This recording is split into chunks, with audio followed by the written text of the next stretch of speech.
ናይ ቀይሕ ባሕሪ ጉዳይ ግን በቱ ኢትዮጵያ ትገብሮ ዘላ ጥራሕ ኣይንላቀቕን ካሊእ ፅዕንቶ እውን እኒሄዎ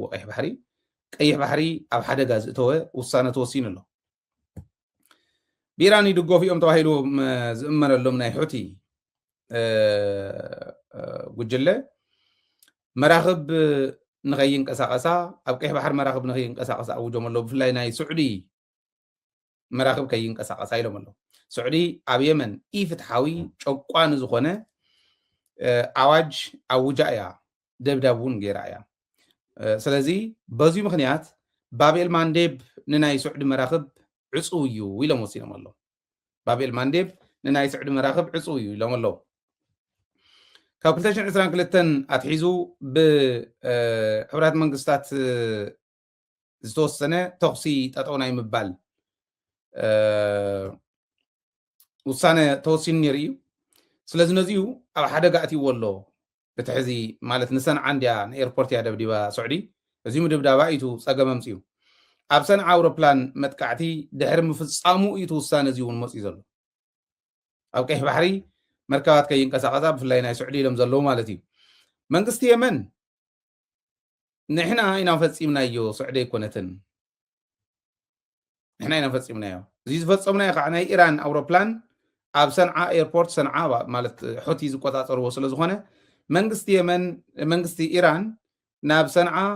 ኣውሮፕላኑ ከይዕርፍ ኢልና ኢና ነቲ ኣውሮፕላን ደብዲብናዮ ይብል መንግስቲኹም ይብል ريهم كند منجست زخون عقم زلوهم يوم حوتي مالت ايربورت بعلس وقداترو اوروبلاناتون كاتو زفقدو ايوم سلازي اوروبلاننا ايران كيات وايلنا اينا دبديمنا يول منجست يمن حوتي حاسوت نسقم يكونكم زدبدو السعوديه ميسايل ناي سعودي نعو خدبدب كله نحن ون ناي مسائل دبداب كعب سعودي فتصيبنا إنا سلازي أجدنا ون لنا يقولوا رأيكم مخند منقص تغنينا أكل تنكر مخانم يترفدو منقص حسكا مسراويتون حسكا سراويت راح يزوم كم يقولوا خمس الله رأي زينا علينا مفتار قداي أي دبلوماس قداي إيران تحق زم زلا ونبع على يبرقص نبع على لا تحق زم تغيل عدي فاليوم أجريمنت مستعمم كعب عادي سلازي سعودي عازيو مساحات مجلس إيدا تاخذ الصحاتنا يهم يا تبل جين تأمو صحات سعودي سكع حزن دار بدو توم صني حياة سعودي نعوم تدبدب يونايتد عرب إمارات كعس أرى سعودي سلا زغنت أرى منجستي أتدبدب يونايتد عرب إمارات ما مس إيران داقت أمت إيران تدبدب واللانديا بركزنا عاي كونت تدبدب أنا أمريكا بيزاتي هتدبدب جن مس إيران زلون رخوي تنكر يكونن إيران يونايتد عرب إمارات سنجن أبي يمن زلون روحها نحقق ذاترا نايك إيه بحر قدايون نحقق ذاترا يونايتد عرب إمارات من السعودي بأسس لزغنت إيران من السعودي بأسس لزغنت إيران يونايتد عرب إمارات ولا سنيته يهلون أبي يمن كلتين نحطي حجزه سعودي قاعة نتمنى قصة تحجز لازم مساحاتي انت ولد انت دبدبت كدبدبيا قال لي ليكون انت ناي حوتك كايدا لكم ليه لازم حوتي انت قايل له بابيل مانديب عصي له ناي سعودي ببابيل مانديب غيرني يحلفانين ناي سعودي مراخب يقول له بابيل مانديب مالت عمونغو يمن جوبتن ايرتران زركب مصاببيو بابيل مانديب مالت إذا ما تصاب بزي شو 10% ناي عالم نداري زوجة عزلو شو 10% ناي عالم نداري زوجة عزلو زم حلال فلو 10% ناي عالم تقلال لا نقدي كو 10% ناي 10% 10 يدن العلين نقولنا ناي عالم نقدي زنك أساق أصلو بتعمي كريتيكال زخونة مصابي حس تقلال لا رأي 10% ناي عالم نداري زحالفلو ناي هرمز مصابب إيران عزيالا شو 10% ناي عالم نداري زحالفلو بابيل مانديب حطق عصيه بلل عصيه لاوجلو 20 شو 10% دارغا سيسو ناي عالم نداري زم حلالو فل عصيهم الله مالتي طقلالا نقد عب بابيل مانديب 12% نلعليه እዚ ዓጽዮም ኢራን ከመይ ገራ ከመይ ዝበለት ቁልፊ ሃገር ምዃና ብኢኮኖሚ ደረጃ ፍላይ ብነዳዲ ራእዩ ብጣዕሚ ሓያል ፅዑንታ እያ ትፈጥር ዘላ ሕዚ ሓማስ እውን ብላዕላይ ምስ ሂዝቦላ ኮይኑ ኣብ ስዊዝ ካናል ሓደጋ እንተዝፈጥር ስዊዝ ካናል ኦልሬዲ ብባቤል ማንዴብ ዝሓለፈትን ባቤል ማንዴብ ገይሩ ንታሕቲ እውን ዝሓልፍን እዩ ዝሕልፍ ባቤል ማንዴብ እንተተዓፅዩ ስዊዝ ካናል ዳርጋ 10% እውን ኣይትኾነ እንታ መሕለፊት ናይ ባዕላ ናይ ግብፂ ናይ ስዑዲ እየን ክሓልፋ ዝኽእላ ንታሕታይ ትሕልፍን እያ ስዑዲ ማለት እዩ ናይ በዓል ጆርዳን እውን ካሊእ ንግዲ እንተሃልይወን ብኡ ክሓልፍ ይኽእል እዩ ተረፈ ግን ስዊዝ ካናል ኢሬሌቫንት እዩ ብዘይ ባቤል ማንዴብን ሆርሙዝን ግን ትሪያንግል ሰሪሓ እያ ትኸድ ዘላ ኢራን ክንሪኦ ኢና ኣብ ትሕቲ ሕቲ ዘለው ወደባት እውን ኣለው እዮም ናይ የመን ወደባት ኣብ ትሕቲ ሕቲ እኒው እዞም ወደባት እዚኦም ንምጥቃም እያ ዩናይትድ ዓረብ ኤሚሬትስ ንሕቲ ትሕግዝ ሕቲ እንተመፂ ናብ የመን ከመይ ዝበለ ረብሓ ከም ዘለዎ ራእይዋ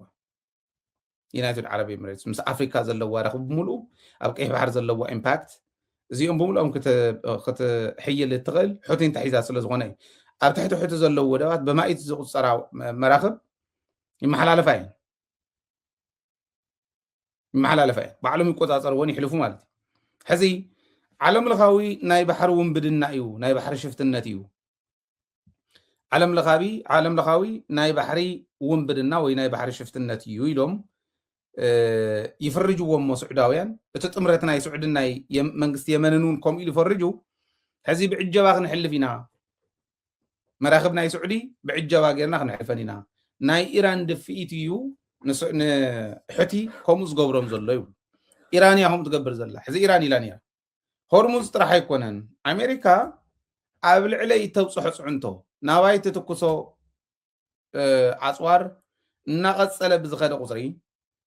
ሆርሙዝ ጥራሕ እንታይ ኮነ ካሊእ መፃበብ እውን ካሊእ ክሪቲካል ናይ ንግዲ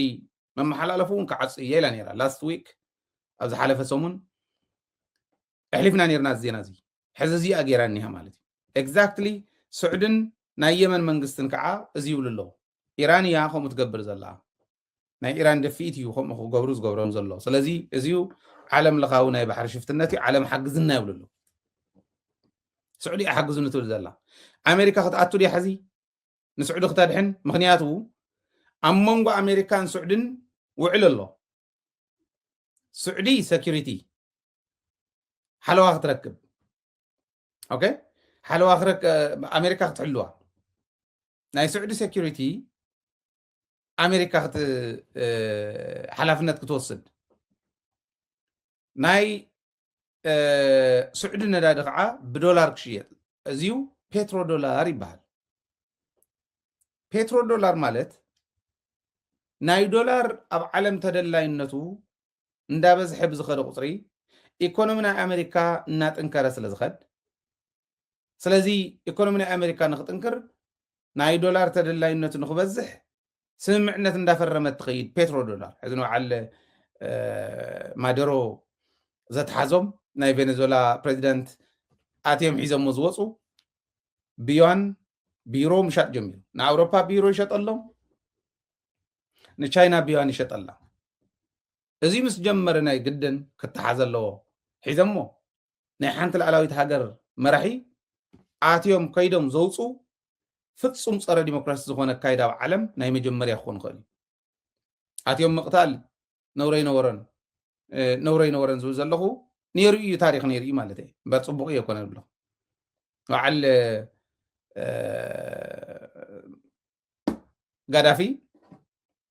ዝፈፀሙሎም እዚ እዩ ነይሩ ጋዳፊ እውን ብካሊእ ናይ ኣፍሪካ ከረንሲ ክህልወና ይሞክር ነይሩ እዩ ንዓለም እውን ቻይና ብፍላይ ናይ ሊብያ ነዳዲ ብናይ ቻይና ይሸጠላ ነይሩ እዩ ንኣውሮፓ እውን ከምኡ እዚኣቶም ናብ ሓደጋ ኣውሪቖሞ ንጋዳፊ ንበዓል ሳዳም እውን ከምኡ ንኢራን እውን ንቻይና ቢዋን ስለ ዝሸይጥ ንኣውሮፓ እውን ቢሮ ስለ ዝሸጠሎም በብከረንሲኦም ስለ ዝሸጠሎም እይቱ ንኢራን እውን مرحي أزقتل الله سك حزم زاد بدو بازلو بترو دولار زبحال أمونغو جبسن أمريكاني تجميل حزقت حلوة دي أنا أمريكا مراخب كحلوة دي يعني تقول داي ناي سعودي مراخب كحلوة دي أمريكا كحلوة دي هذه تقول داي كمان نات أنكر يخد كم زلوا تريو سلزل الله هي زي زنية تناي عالم حزي أمونغو إيران أمريكان زغيد زلوا أمريكا حزي بنتاغون بعلو زعمون اللهم عسرت شدشت وتعدرات مويتو من أيوم مئة وتعدراتون قصيلة من أيام برجس كابزون مئتي 96% طلع حاوية ميوم بقول حاوية ميوم نجرجن مئتي قصيلة منا 16 مويتو منا خاوزين لعلقن يلن إيران سئلات حسوز لا يوم زولو إيران جن ناي إيران وتعدرات خندزموتو وازا أكل ناي أمريكا والمويتو ميوم اللي أتأمن كوميتنا إيران ناي ميديا سيت أبون زغير زولو مالت لذي بزي درجان تخيلهم عمن تا إخوة صح ليهم كم زول قولوا له أب ميدل إستب زول الأوان نحنا أب إثيوبيا زنهي شقوان سرعات شفشاف سرعات مس ملافنتنا خوينا كن بدهن تخيلنا كندينا إذا أكرر بحاكم زلو حزر This is the time يلو خيد زقبؤو مريحنتنا حزي ولا تو allied forces بهالو allied كوينو مناي بحكي نقولو يسحتر سلا زلو نزي خو قدوو زلوهم غزي حزي أنا هم يزامن كوغد يزلو بقى سرعة زي كوغد زلو سرعتي فتصم سرسب سر ديمقراطي زخانة حيل سلا زخانة كوغد اللو ويو اتناي إيران الناي أمريكان جن مس إسرائيل ولا انترينا أو أمريكا قربت لنا لحلة حزبله نا إسرائيل التحزاب وداي تريو أو نا إسرائيل نا أمريكا بوليت كينياتات ني إسرائيل زحزنا للتحزات خكلي يكونن إسرائيل تجور زلا غازا تجورتو أو إيران تجور زلا زياتهم تخكلي يكون زولو داوز عندها تبراخوتي مصلو بايزوي نا إسرائيل سراويت كدقف يولن كدقف اللو زولو أصوار إسرائيل كشيات اللو كشيات يولن زولو أرمسين بارغو خجبر اللو زولن خجبر يولن زولو إذا ستوا هيلهم 4 بحمسان حدا كم زغون رئيهم مهم كان حزي نتأنك يوم ماجوريتاريان سلا زغونتو ديمقراطي يوم ننيش تلن يمسي إيرام أفت درجة نسو مبصحنا يمرقافنا يمقوامن قداي لوبيستس كندينا إذا أكل تشالنج خمسة قات أمم رايو بعلم تنفلت أت لوبيستس بهال إسرائيل يعني 75% the strongest لوبيستس زبهالو أمريكا إسرائيل يعني إيباك زبهال ودابة كميت أنكر مخانو بتقوار علم تفلطي نوزي تشالنج غير زخيل فتنا حزقات إمومن نابنت نتانياهو نا إسرائيل قدامي مستر كإسر اللوو ICC مأسر غوص على اللوو زبل حزي كامبيني قبرن أبنت مامداني زبهال ناي نيويورك سيتي ميري بوليتيكينيا ناي أمريكايو كأسر اللوو ICC ناي قدن ناتانياهو مأسر غوص على اللوو ناي إسرائيل ستيت هودون بهايمانوت يو مو ازيو ايدقفن بهالي هايمانوت تارجيت غيرو هايمانوت ماخل غيرو زخيد ازيو فوليت وخالوت انكلوسيف زخونه من قدي خطل الليلهم خطلوا مو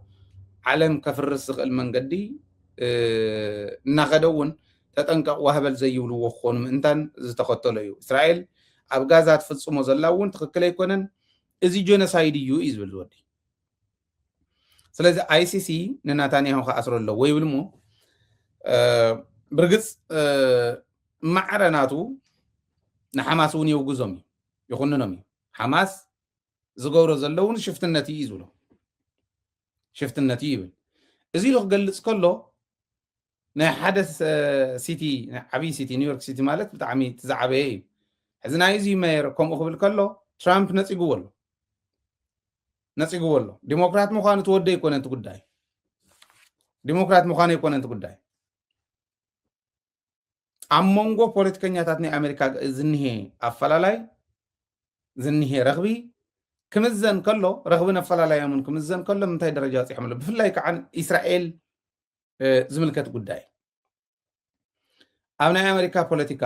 እንተነዓሰ ዋላ ብናይ መረፃ እኳ ካልእ ተሪፉ ሰብ ናይ መረፃ ንመረፃ ዝወዳደር ዝኾነ ይኹን ፖለቲከኛ ናይ ኣሜሪካ ናይ እስራኤል ሴኩሪቲ የግድሰኒ እዩ ንናይ እስራኤል ሴኩሪቲ ክቃለስ እየ ዘይብል እንድሕር ኮይኑ ኣይስዕርን ሓያል ውዳበ ናይ ሎቢስትስ እዩ ዘሎ ኣብ ኣሜሪካ ናይ እስራኤላውያን ማለት እዩ እዚ ብጣዕሚ ዝምክሕሉ እዩ ግን ቻሌንጅ የጋጥሞ ኣሎ ካብ ግዜ ናብ ግዜ ቻሌንጅ እንዳጋጠሙ ይመፅ ኣሎ ቅድሚ ሕዚ እውን ኢሎም እዮም ጆን ኤፍ ኬነዲ ዝተቐተለሉ እዚ እዩ ኢሎም እዮም ዝምግቱ ኣናሊሲስ ንእስራኤል ፍሉይ ድጋፍ ይገብርን ናይ እስራኤል ስቴትሁድ ኣብ ናይ ኣሜሪካ ሪሶርስ ምጥቃም ዲፔንድ ዝገብር ስለ ዝኾነ ሓደጋ እዩ ኢሉ ዝግምግም ዝነበረ እዩ ኣብ ሓፂር ግዜ ቀቲሎም ኣጥፍዮሞ ብኣሜሪካ ታሪክ ተቐተለ ፕሬዚዳንት ንሱ እዩ ፕሬዚዳንት ክንዶ ዝኣክል ራኢኹም ሴኩሪቲ ከመይ ዝበለ ከም ምዃኑ ትሪእዎ ኣለኹም ማለት እዩ እና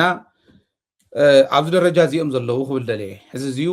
ኦፖርቹኒቲ ድዩ ሓደጋ ድዩ ምምዛን መራሕትና እዚዩ ምምዛን ምኽኣልን ዘይምኽኣልን እዩ ሚዛንኩም ክኾን ዘለዎ ናይ ዓለም ኣጋጣሚታት ዕድላት ዓለም ትፈጥሮም በዕላ ዓለም ትፈጥሮም ዕድላት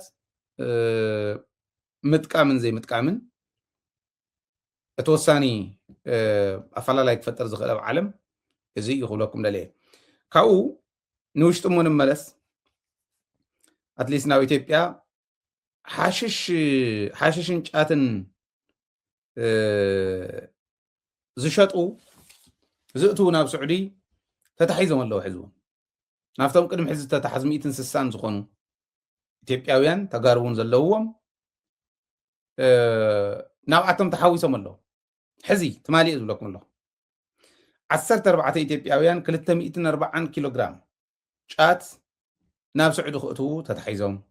3 ኢትዮጵያውያን ከዓ ኢትዮጵያውያን እዮም ዝብልዎም ክንደኦም ተጋሩ ካብዚኦም እውን ይንፈልጥ 3 ኢትዮጵያውያን ከዓ 17 ኪሎግራም ሓሽሽ ክእትዉ ተታሒዞም ካልኦት እፃት እውን ክእትዉ ዝተታሓዙ ኣለዉ ስለዚ እዚኣቶም እውን ሓሽሽን ጫትን ጥራሕ ተይኮነ ካልእ እውን ሒዞም ናብ ስዑዲ ክኣትዉ እዮም ተረኺቦም ናብ ሕጊ ተመሓላሊፎም ኣለዉ እዚዩ ናይ ሞት ፍርዲ ዘፍርድ እዩ ትብል ስዕዲ ናይ ስዑዲ ፖሊሲ ሒዝዎም ናይ ሞት ፍርዲ ዘፍርድ እዩ ትብል ሕዚ ብርግፅ ተጋሩ ከም ዝህልውዎ ምንም ጥርጥር የብለን ኣብ ከም ዝበለ ተጋሩ ነይሮም እዮም ኣለዉ እዮም ከመይ ጌርካ እዩ ፍቅረ ንዋይ ናይ ገንዘብ ፍቅሪ ናይ ገንዘብ እቲ ድልየት ዕለታዊ ድልየትካ ዕለታዊ ጠለብካ ንምስኻዕ ተገብሮ ካሊእ ስቂሉ ኣብ ዓዲ ክሰርሕ እንዳኸኣለ እንዳሃለወ ሓሽሽ ሸይጠ ጫት ሸይጠ ክሓልፈለይ ኢሉ ከይዱ ዝእሰር እሞ ኣንታ ወጃኹም ፍትሑልና እንዳተባሃለ ዝእወ በብመዓልቱ ከመይ ጌርካ ክትሓዝ ዝኽእል ከመይ ጌርካ ይኽእለ ዝኽእል ኢልኩም ተሓሲብኩም እታ ምእለይት መንገዲ ኣብ ኢድና እያ ብፍላይ ኣብ ኢድ ትመንእሰይ ስደት ማለት ናይ መወዳእታ መማረፂ ክኾን ክኽእል ኣሎ ኣብ ዓድኻ ዘሎ መማረፂ እንተይወዳእኻ ናብ ስደት ምምራፅ እንታይ ይብልዎ ንባዕሎም እዮም ጠፍኡ ከመይ ጌርካ እዩ ዝእለ ዝብል ብጣዕሚ ኩልና ክንሓስበሉ ዝግባአና እዩ ነገር ግን ነቲ መንእሰይ ናብኡ ዝእትዎ ናይ መንግስትና ናይ ኣተሓዛ ጉዳይ ናይ ኣካይዳ ጉዳይ ናይ ውዳበ ጉድለት ዶ ይኮነን ኢኹም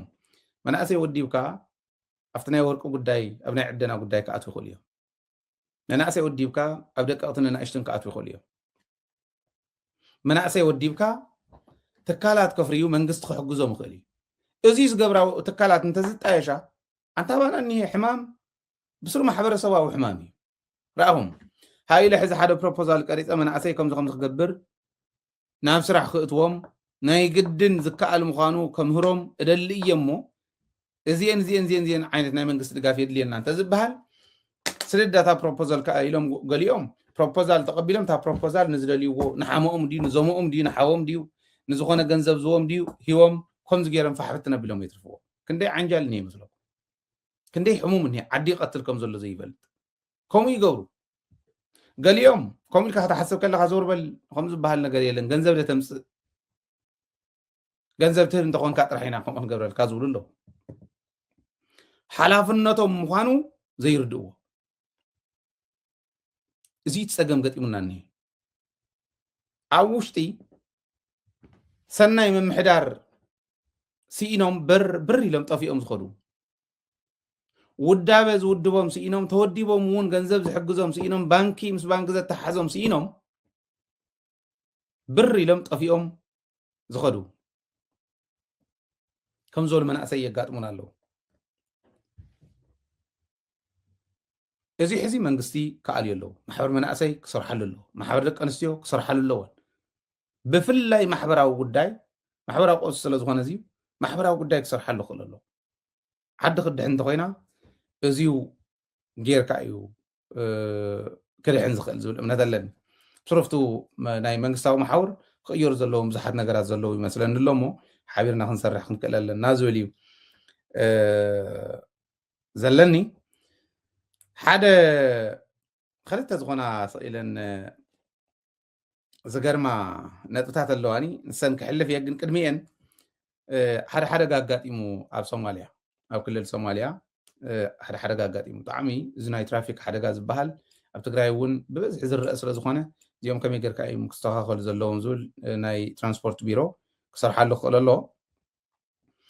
ኣብ ቀብሪ በያህ ዝበሃል እዩ ትማል ንግሆ ናይ ትራፊክ ሓደጋ ጋጢሙ 12 ሰባት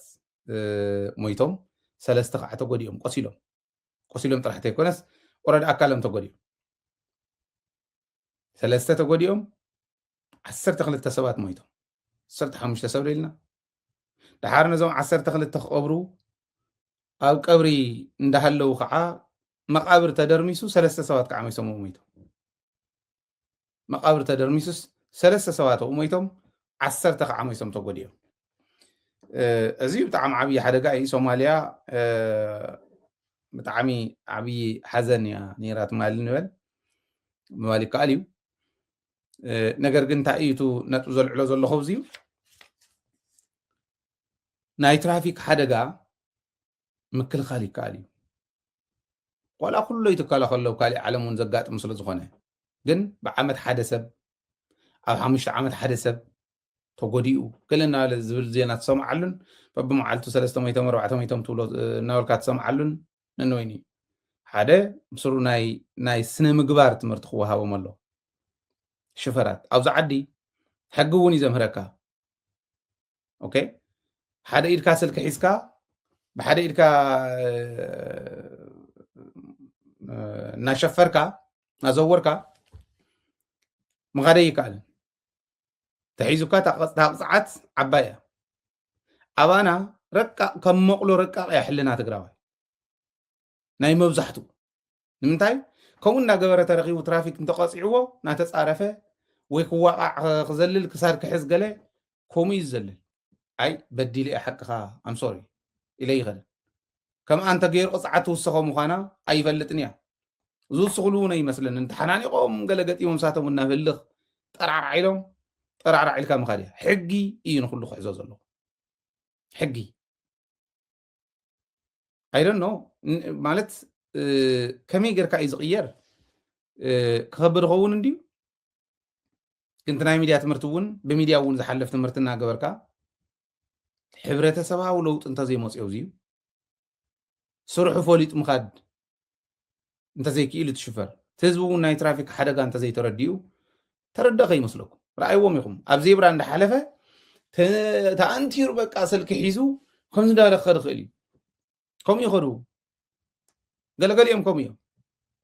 تكنستيون تانين بقى تا كايدا ناي فاشن شو زرياب اب زيبرا فرين تتبطيسو ارتفيشال انديازيا همكينا انت يفلت اون فرين تبطيسو كحنش شك يغلي كطحنك يغلي كم يقدر كان تاين تمير كاي يو مالس زياس ارتفيشال مخانا ماكينه سيري ايو እንዳ رأي እንዳ ፈለጥ እንዳ ሃለወ እንዳ ፈለጠቶ እንዳ ሃለወት ክንደይ ናይ ዝኣክል ውዳቕ ዝኾነ ኣተሓሳስባ ክህልዎ ከሎ እዩ ምስ ኣርቲፊሻል ዝኾና ነገራት ዝቕልድ ኣብ ጃፓን ከይደ ቅርፃ እየ ግዜ እንተረኺበ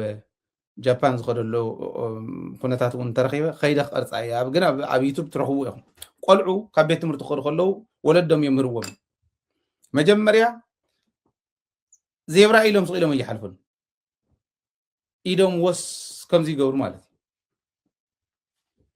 የብሉ ኣብ ገለገለ ከባቢታት ዝሕዝዎ ዝኾነ ምስሊ ኣሎ ዌቭ ይገብርዎ ብሙሉእ እንጠጠው ይብላ ይኸዱ ይሰግሩ ምስ ከዱ ኣመስጊኖም ይኸዱ ንየበት ህፃውንቲ እኮ እዮም እዚኦም ዝመሃሩ ኣባና እንትግዛዕ ትኾን ሰበይቲ ናታኣን ተረት ክትሓልፍ ትኽእል እያ ብዜብራ እንትግዛዕ ዝኾን ሰብኣይ እውን ከምኡ ናታኣን ተረ ክሓልፍ ይኽእል እዩ ብዜብራ ካብተን መኻይንና ናይ 50-60 ዓመት ዝገበራ እውን ክኾና ክእላ እያ ገለገሊአን ጠጠው እንተኢለን ድፍኡን ኢልካ ብድሕሪት ደፊእኻ ኢኻ ተልዕለን ፍሬነን እውን ዝላሕለሐ ዝመረተ እዩ እንተተበጢሱ ጥሒኑካ ክኸይድ እዚ እኳ ክሓስብ ዘይኽእል ማሕበረሰብ እንተሃልዩና ዓብዪ ሓደጋ እዩ ንዓና ከም ተጋሩ ከም ህዝቢ ክንሓስበሉ ዘለና ጉዳይ የዛረብ ዘለኹና እዚ ብጣዕሚ የተሓሳስበኒ እዩ ሶማልያ ስለተኸሰተ እንተይኮነ ሰብ ትግራይ እውን ከምኡ ከጋጥም ክእል እዩ ጥንቃቐ የድሊ ሓንቲ ናይ ደብረ ሰላም ቅዱስ ሚካኤል ቤተክርስትያን ሓንቲ መረዳእታ በፂሓትና መልሲ ክንህብ ኢልናስ ደደቢት ሚድያ ከሊኦምና ይብሉ መቐለ ሃገረ ስብከት እዮም ሓሰውቲ ተጋጊኹም እውን ይብለኩም ናኽቢርካ ቦት ናይ ወለድና ሓሰውቲ ፈሻለ ክኮንኩም ሌባ ናብ ህዝባዊ ተቃላስ ሚድያ ክመፅእ ስለ ዘይኽእል ጥራሕ ይኹም ሓንቲ መዓልቲ ሓቶምና ይፈልጡ ህዝቢ ስማዕ ሓንቲ መዓልቲ ሓቲትና እዮም መልሲ ክንህብ ኢልናስ ከሊኦምና ኢሎም ኣብ ደብረ ሰላም ቅዱስ ሚካኤል ቤተክርስትያን ተዛሪቦም ዝብል ህዝቢ ነጊርና ክልተ ሰለስተ ሰብ ንሕና ይከልከልና ተሓቲትና እውን ይንፈልጥን ንዑ ኢልና ግን ሓቲትና ንፈልጥ ኢና ንዑ ክመፁ ይኽእሉን እንታይ ሞራል ኣለዎም ክመፁ ልያው መቐለ ሃገረ ስብከት ዝኒሄ ሌብነት ሞኪሮም ኮ እዮም ከምዚ እዚ ማ ቀሊል ፍረጃ እዩ ወንዓይ እውን እኮ መናፍቅ ክብሉ ሞኪሮም እዮም ነቲ ሚድያ እውን ናይ መናፍቅ ሚድያ ክብልዎ ሞኪሮም እዮም ንቅድስና ንቅዳሴ ሃሌሉያ ክበሃለሉ ይኮንና ነምፂና እዩ ንሕና ከምኡ ዓይነት ዘረባታት ከም ዝመፅእ ንፈልጥ ኢና ኦኬ ስለዚ መቐለ ሃገረ ስብከት ኣቃሊዕና ኢና ክነቃልዑ ዝግባአና ሕዚ እውን ክንቅፅል ኢና ክትመፁ ትኽእሉ ኢኹም ኣብ ዝኾነ ይኹን እዋን ሃገረ ስብከት ወኪሉ ክመፅእ ዝኽእል ሰብ እንተሃልዩ ንዑ ደደቢት ሚድያ ንማንም ንሕና ንምጉት እምበር ኣይንዕፍንን ዓፈና ዝበሃል ብደደቢት የለን ሞጎት ግን መሊኣ እያ ክትውጠሩ ኢኹም ክትምጎት ኢኹም ንዑ ከፈራርሕ ደልየ ኣይኮነን ንሕና ንምጉት እምበር ኣይንዕፍንን እየ ዝብል ዘለኹ ዝሓተተና የለን ህዝቢ ክፈልጠልና